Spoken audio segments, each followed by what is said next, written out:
I had seen it for 5 seconds, I would have known, but from their language, I had no idea.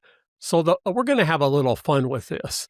And what we're going to do is we're going to share a montage, if you will, of language that they use that is only applicable to universal life, and it doesn't even apply to whole life. So we'll let you hear it. The costs and fees of the policy are going to be greater, or the rate of return they're willing to give you through the dividend rate is going to be lower. Fees and expenses can eat into your return. Nothing we've talked about right now actually covers the mortality expense fees or the commissions that are paid on these types of policies. Surrender fees typically don't go away until you've had the policy for at least 10 to 15 years. Surrender fee is going to eat you alive because a lot of the initial premiums is going towards commissions and other things. So there's going to be a steep surrender fee. Cash value is actually going to be paying the much higher cost of insurance. Am I reading this right? Yeah, that's right. How do you get past the surrender fee? You call this Alcatraz. If putting your money in a 401k is putting it in prison, putting in this feels like you're putting in Alcatraz. Yeah, and that's net of fees and all the other things that are coming through. There are fees coming through, and then a portion of that every single year, every single month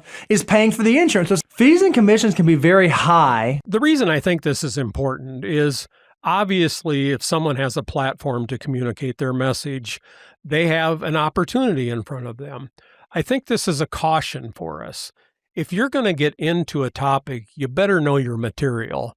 In fact, it takes some research, and that's why I also think it's important, and I spent some time, we did today, I wanted to introduce folks to the concept of Austrian Economics. You can't really understand where IBC, infinite banking, is coming from unless you understand where Austrian Economics is coming from.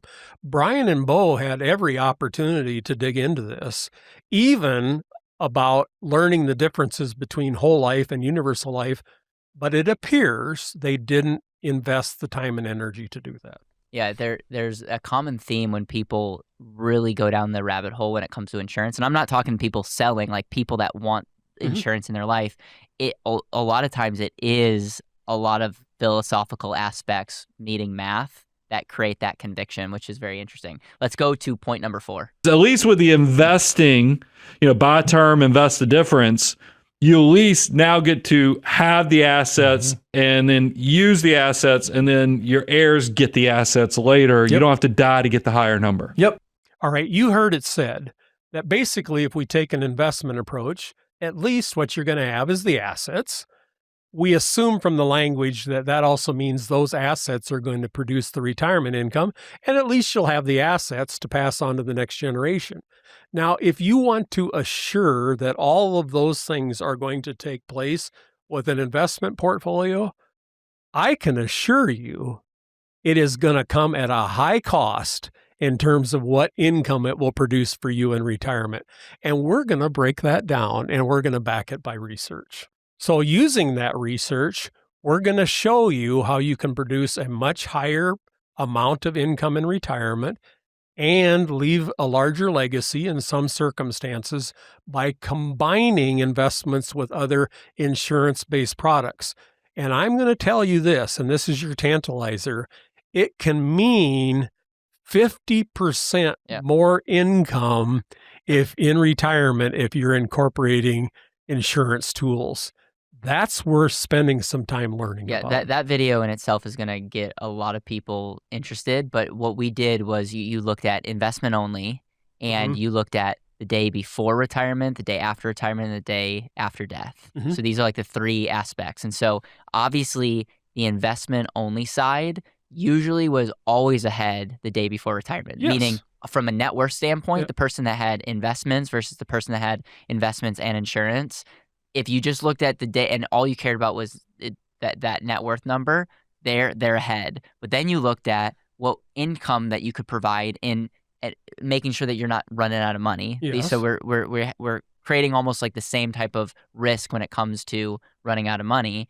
And almost every scenario, the good, the bad, the ugly, with the assumptions with how investments worked, you had more income with the insurance space. So that alone is interesting, and I think we could talk a lot more. And if I ever do get the opportunity to sit down with Ryan and Bo, I would love to just hear their thoughts around that, around like their pushback.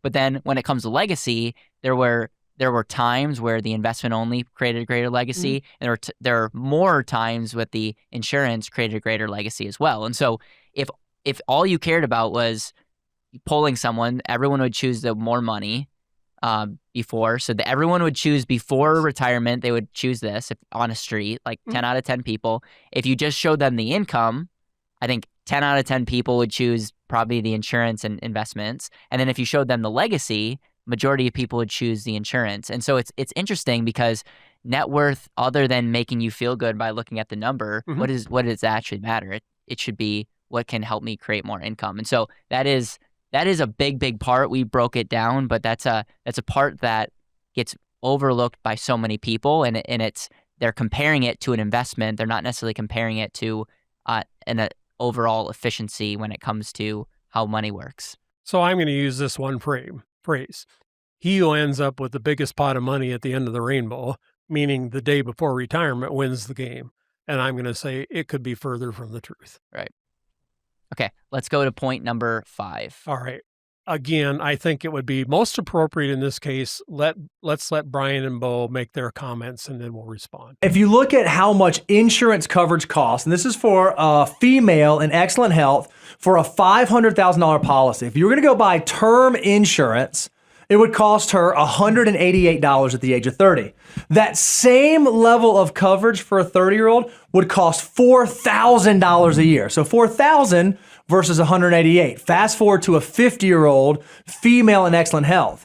If that lady wanted to buy a $500,000 policy, she's going to spend about $644 a month for that term coverage. If instead she wanted that same amount of coverage in whole life insurance, it's going to cost over $9,400 a year. So these are very different when it comes to costs of getting that insurance coverage in place. They are absolutely correct. There is a difference when it comes to the price. The price of whole life insurance is much more than the price of term insurance. So I want to give them credit. That is categorically true. However, it's very important to break down not only price, but cost.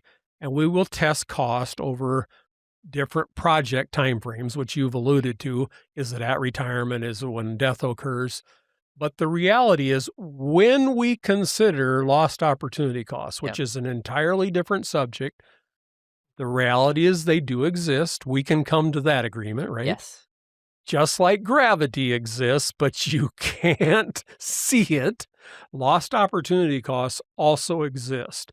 And the reality is, Brian and Bro are wrong, as most of the world is. The true cost, when factoring in lost opportunity costs, the cost of term insurance is dramatically higher than the cost of whole life insurance.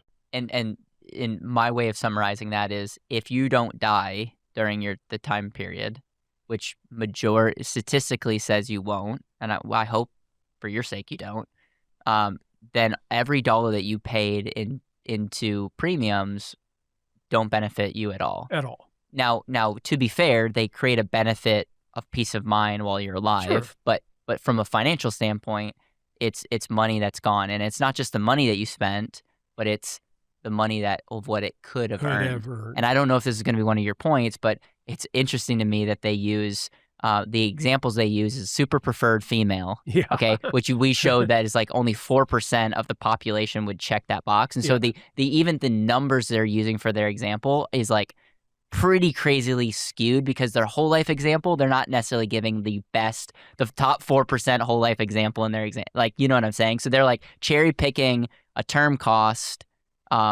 scenario and not necessarily doing the same thing on the whole life. But if we just put that aside, or whether it's, I think it was $188 a year or whatever that is, it's not just you're losing out, but then the death benefit you lose as well. And so that doesn't just have a cost today, but every year that goes by has a cost that you'll never be able to recapture. To defend Brian and Bo, I do think they use the same rating class on the whole life. Okay. So they were being consistent there. And also, to be fair to Brian and Bo, everybody uses that same technique. Right. They always pick the highest underrating class. In reality, it statistically just doesn't normally happen. It's like all the commercials that say you could get life insurance for $1 a day, and it's like they're always going to assume the best case scenario. Yeah. Okay.